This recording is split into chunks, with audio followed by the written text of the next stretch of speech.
Doctor, ¿cuál es esa cueva? Bueno, menuda pregunta me hiciste, Raúl. Esa cueva es la conocida como la cueva número 4. Ahora, el mismo nombre nos indica que hay otras cuevas. Y en realidad, la historia es así. Entre 1947 y 1956, en 11 cuevas próximas a esos edificios que nosotros acabamos de ver en Qumran, se encontraron, en general podemos decir, aproximadamente unos 25.000 fragmentos de manuscritos. Wow. La primera cueva, que es la cueva número 1, se encuentra solo aquí a 1 kilómetro al norte de Qumran, y allí los beduinos, según ellos afirman, encontraron los primeros 7 mitológicos rollos del Mar Muerto, que obviamente para entonces no sabían los beduinos, en realidad nadie, que esos manuscritos habrían de terminar en el Santuario del Libro. Y durante los 30 años que he sido curador y director del santuario, fui responsable de esos primeros 7 manuscritos que hallaron los beduinos. Y luego, en otras de las cuevas, como dije, hallaron miles de fragmentos de manuscritos. Y precisamente esta cueva, la cueva número 4, es la cueva más rica. Solo en esa cueva, Raúl, se hallaron aproximadamente unos 16.000 fragmentos de manuscritos. Wow. Y cuando fueron reconstruidos por los estudiosos allá para la segunda mitad de los años 50 del siglo pasado, en un museo que sigue existiendo hoy, que es el Museo Rockefeller, alcanzaron a reconstruir aproximadamente unos 600 a 650 manuscritos solo de esa cueva. Increíble. Y obviamente estamos frente al mayor descubrimiento arqueológico en la historia de la tierra de Israel, y para muchos, y creo que con justicia, el más importante del mundo.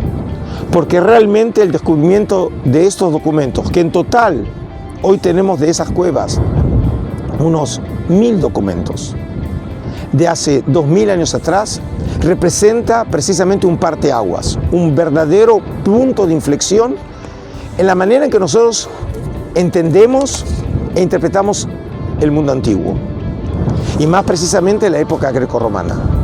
Para explicarte un poco mejor y para el público ubicarlos, la mayoría de los rollos del Mar Muerto están escritos sobre cuero de animal, pergaminos, ¿sí? Y una minoría en papiro, ese papel hecho a partir de esas plantas de junco que encontramos en Egipto. La mayoría de los rollos del Mar Muerto están escritos en hebreo, utilizando a veces distintas grafías, cómo se escribía hebreo en la época de los macabeos, cómo se escribía hebreo en la época de Herodes. Tenemos escritura semiformal, tenemos formal, pero en última instancia es hebreo. Y tenemos una cantidad, aproximadamente un 18% de materiales escritos en arameo, que es una lengua semítica próxima al hebreo. Y tenemos entre 1 y 3% de los manuscritos en lengua griega. Y hay que destacar que en esa época las lenguas más habladas en la tierra de Israel eran el griego y el arameo, no precisamente el hebreo. El hebreo obviamente era la lengua tradicional del pueblo de Israel. Las fuentes sagradas estaban escritas en hebreo, pero obviamente era un lenguaje de los intelectuales, ¿sí? El pueblo realmente lo que hablaba era arameo, muy probablemente era la lengua misma de Jesús. Por eso, por ejemplo, en ese pasaje en que Jesús levanta a la joven, ¿sí? Y le dice, según el texto, Talita Kumi, el propio evangelista dice, y escribe la traducción, ¿sí? Le dice a la joven que se levante, explicar una expresión que en la memoria de los seguidores de Jesús recordaban esas palabras de Jesús al producir el milagro, que esa joven se levantó. Pero la expresión está en arameo, no está en hebreo. Es decir que estamos frente a una masa literaria como dije, de miles de materiales que abrieron un nuevo universo intelectual. Porque los rollos del Mar Muerto muestran una gran riqueza y variedad literaria, lo que llamamos géneros literarios. Tenemos, por ejemplo, cerca de 300 oraciones en Qumrán, muchas de ellas apócrifas, que no las conocíamos. Tenemos material astronómico, material de sabiduría, tenemos material mágico, tenemos exorcismos en Qumrán, tenemos materiales de normativa judía. Y obviamente la fama mundial de los rollos del Mar Muerto se debe a que entre esos manuscritos, aproximadamente un cuarto de ellos, un poco más de 200 copias, todas ellas muy fragmentadas, nos presentan los testimonios físicos de la Biblia hebrea más antiguos de la tierra. Es decir, todos los que nos están viendo, cuando leen la Biblia, sea la Biblia hebrea o la Biblia cristiana, lo leen a partir de un texto impreso, o a lo sumo en versión digital, electrónica. Pero en la antigüedad, obviamente, dependían de manuscritos. Y el testimonio físico más antiguo de la Biblia hebrea a nivel de material escrito se encontró aquí en los rollos del Mar Muerto. Ya solamente eso nos permite entender la fama mundial que tienen estos manuscritos. Y si a eso le sumamos los otros materiales que hallamos en Qumrán, desde libros que los conocíamos antes de Qumrán, pero no en su lengua original.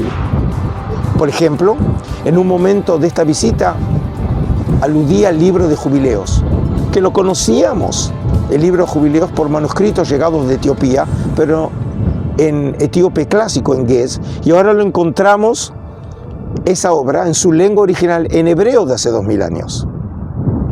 Como también el libro de Tobías, un libro de la Biblia hebrea, pero otra vez apócrifo para judíos y protestantes, y deuterocanónico para los católicos o para los cristianos de las iglesias de Oriente.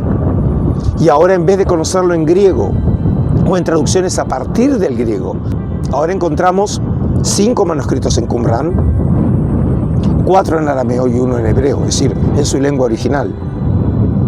Y además de eso, entre esos rollos figuran algunos que hemos hecho mención a lo largo de esta visita.